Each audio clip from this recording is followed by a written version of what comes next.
All right, hi and welcome to Bio 202, our first lecture of the semester. We're going to be talking about the cardiovascular system, and we're starting off with blood. I'll be popping in and out throughout the lectures, so I'll be seeing you guys soon. I'm going to hide myself for right now so we can get a better look at these slides.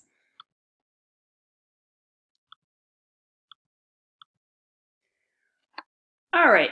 So let's just talk a little bit about the functions of blood. I think we have a fairly good understanding of, many of the things, just intuitively that blood does, right? I think we all realize that it carries oxygen, carbon dioxide, right? Metabolic waste, it takes nutrients to and from to cells. And some of the other things, I think we all realize that, as we're running, like you can see in this race here, or in the soccer player over here, that blood is going to also carry some heat with it. So basically, as you're running, your cheeks get flushed, you're evaporating water, again, kind of trying to help keep you cool during some activities.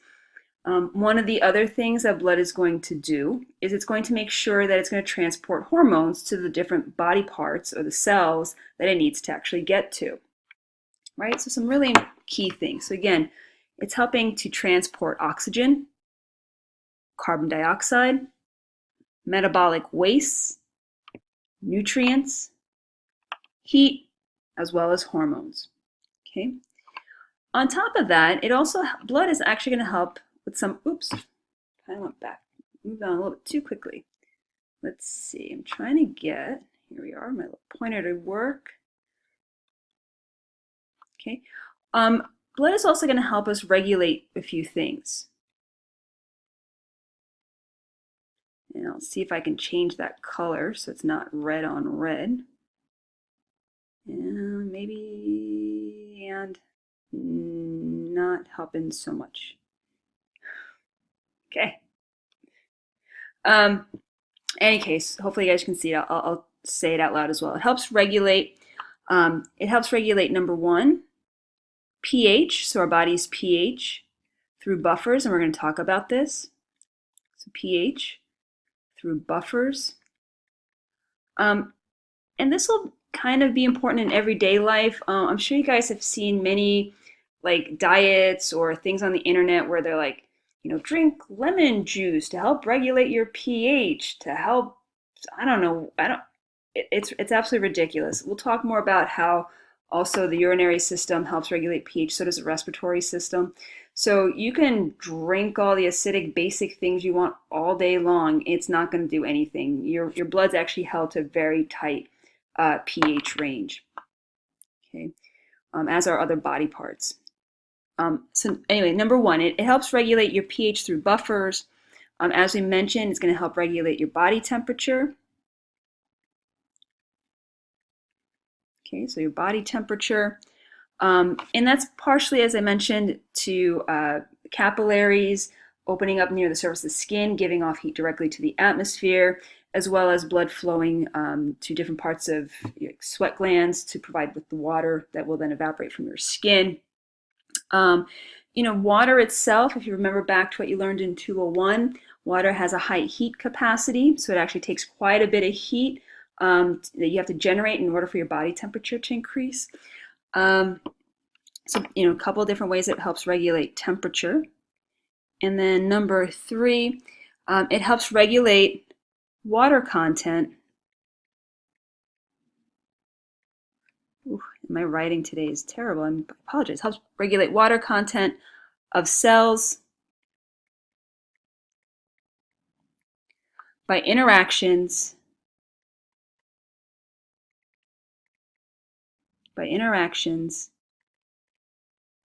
with, that's my little with dissolved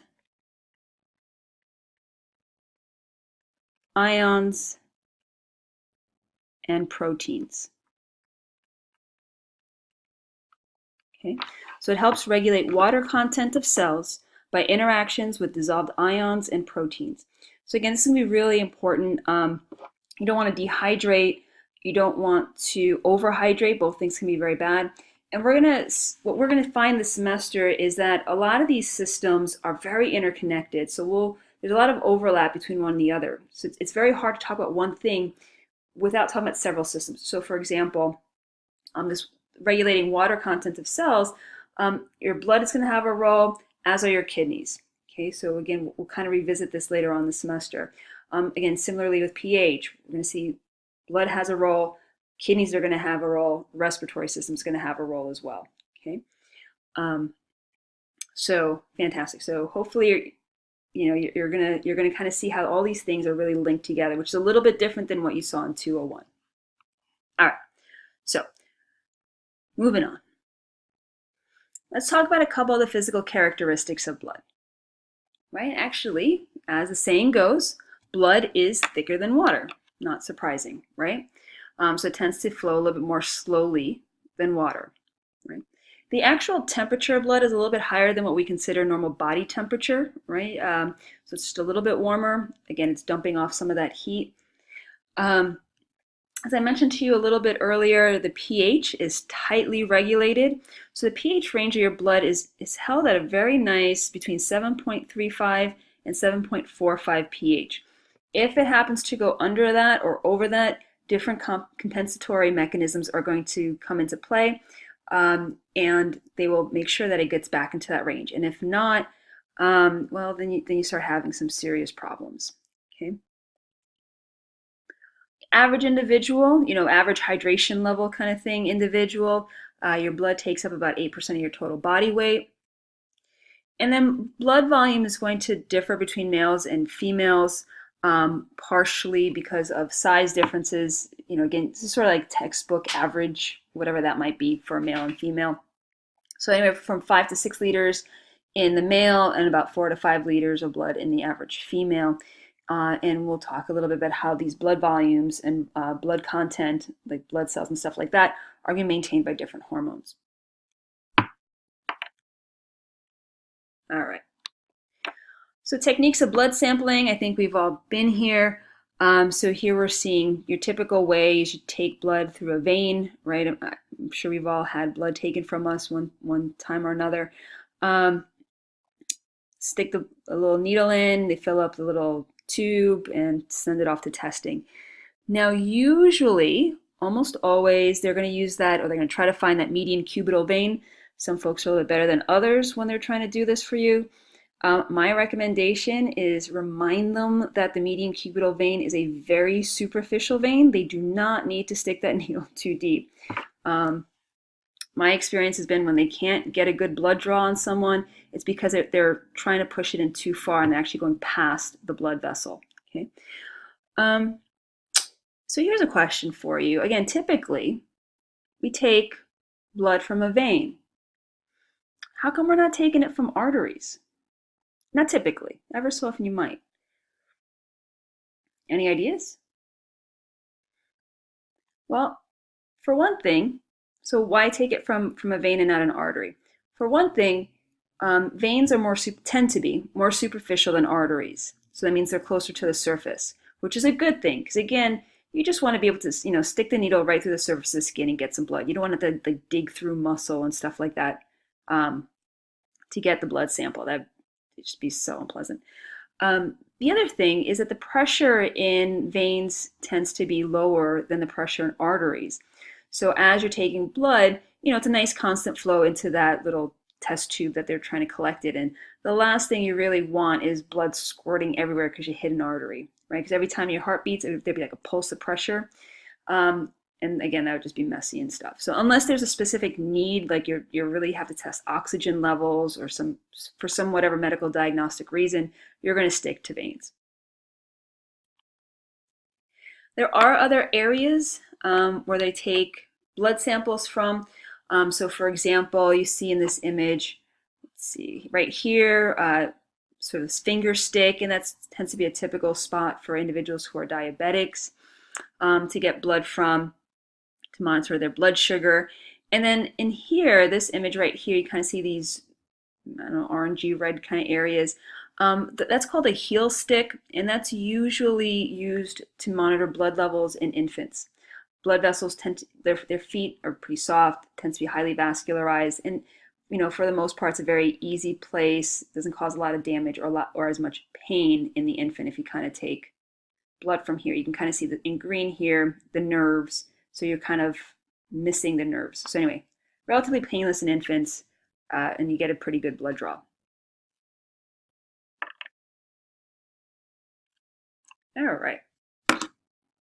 Oops. All right, let me just give you a quick reminder of the two major fluids in the body. The first, which is not showing up on the screen for some reason. Let's see, come on. There we go. The first one is blood, and then the second is interstitial fluid. All right, so let's see if I can get my pen to write and get a different color so it shows up a little better. So blood, right, as we can see here, it's going through the actual blood vessels in this image, right? And what you're seeing here in green is a lymphatic capillary, and then you see these kind of brownish, beigey color, those are cells.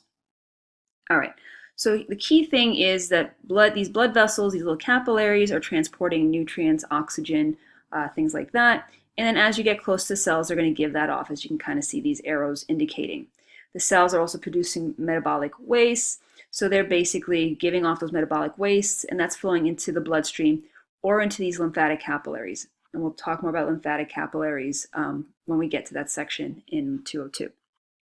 All right, so blood, what is it made up of? Okay, well, first of all, there's a fluid component, and I think you all know the fluid component is called plasma, right? So that's the fluid part of blood, the actual liquid part. And then also a variety of cells, right? We have red blood cells, we have white blood cells, and we also have platelets. And then also, as I just mentioned, there's some nutrients as well as waste. Nutrients and waste. Okay. And as it flows out, as these nutrients and the fluids flow out of the capillaries, they end up forming a fluid called interstitial fluid. And then that space in between the cells and the blood vessels is called the interstitial space, right? So the interstitial space is filled with interstitial fluid, right? So interstitial fluid, basically it's just that it's going to be the nutrients,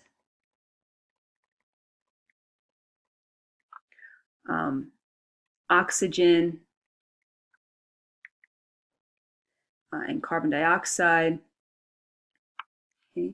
There'll be some waste as they're being transferred from the cells to the bloodstream. Okay. Essentially, pretty much the interstitial fluid, with the exception of the actual cells, those do not leave under good conditions. The cells do not leave the blood vessels, they stay put. So basically any of the fluid part that makes up the blood will make up the interstitial fluid. Okay. So hopefully that makes sense. So just remember that. So you have these blood vessels, the blood's actually in here, and then the fluids, the nutrients, the gases have to flow out into this interstitial space, bathes the cells, and again, the cells kind of transport their waste back to the bloodstream. All right. So here's just another look at this. The actual plasma part, the liquid part that you see here in yellow, is about 55% of the blood. Red blood cells account for roughly, against textbook number, 45%. We'll talk a little bit more about these numbers in a second. 45% of the blood. And you have something called a buffy coat. Now, I should back up a second and mention that when you see something like this, it's because you've taken a little vial of blood, you've stuck it in a centrifuge, you've spun the centrifuge under high speed, and these things separate. So you see this, and plasma does look like this. It's kind of that light yellow kind of color. And then you see these the actual red from the red blood cells actually gets really dark because all of them get kind of centrifuged down to the bottom. And then depending on the size of your test tube, you'll see this tiny little buffy coat, which is a tiny, tiny little bit. And it's white because white blood cells are actually white. So that's predominantly what it is. So you see this tiny little percentage made up of white blood cells and platelets.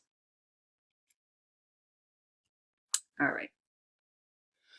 Okay, so blood plasma, let's just talk about this. All right, so this might be a bit of a repeat. My computer stopped. So we're going to talk about plasma first. And let's see if I can get my pen to write. Okay, good. We're still on black color. So I'm going to tell you a little bit about the plasma.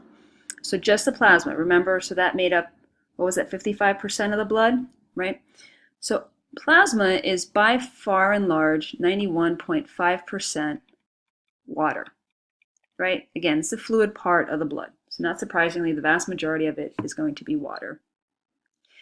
About 7% will be actual, what are known as plasma proteins. Okay, and these plasma proteins are going to be made in the liver and they stay in the bloodstream. Okay, that's going to be really important. So these plasma proteins are made in the liver and they stay in the bloodstream, meaning they don't leak out into the interstitial fluid. They do not do that. Okay, so typical plasma proteins, one of them is something called albumin. And this will help maintain the osmotic pressure of blood. And you guys probably are not super familiar with the osmotic pressure ideas. Again, we'll talk a little more about that. But if you remember back to 201, we talked a little bit about like osmosis, right? So when we're talking about osmotic pressure, it's basically, I think of it this way. It's not exactly the correct definition, but it's easier to think of it this way. The osmotic pressure will be the draw that a protein or some sort of ion has on water. Okay, so the greater the pressure, the more water will be drawn toward it, right? So albumin basically maintains an osmotic pressure in the blood vessels so all the water doesn't leak out, right? It holds on to the water, it draws the water, it keeps it in the bloodstream, okay? So that's albumin. Another type is something called a globulin. Not goblin, globulin. Sometimes these are also called immunoglobulins.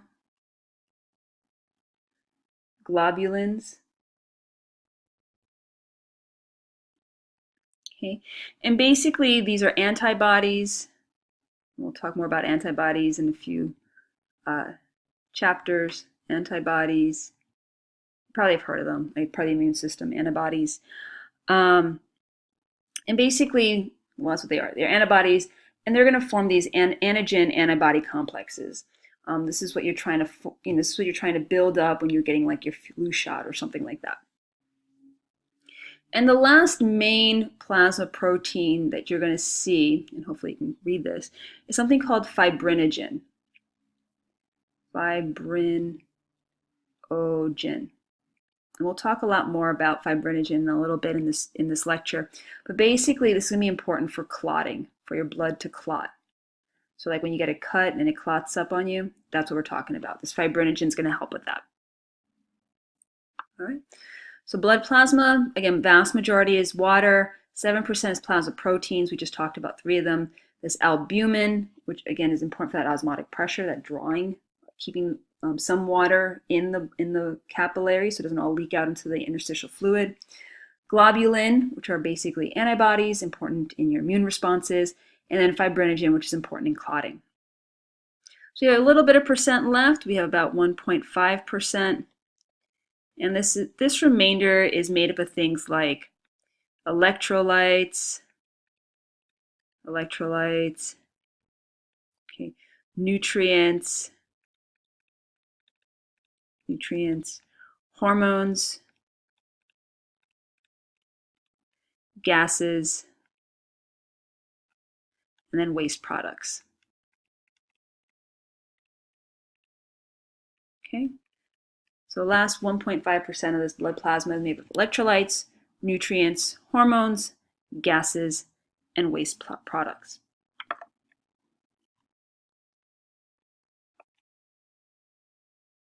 All right, and here's just sort of another image for you to get like another visualization of how that is. So you can kind of see the plasma, that yellowish part. You see the white blood cells making up that buffy coat. You see the little platelets and then the red blood cells. Okay, so basically that's kind of how they all work together. All right, I'm going to end that lecture right here because it's kind of a nice break part. After this, we're going to start talking about the actual cells in the bloodstream. So please let me know if you have any questions. Feel free to email me on this part. Okay, See you next lecture.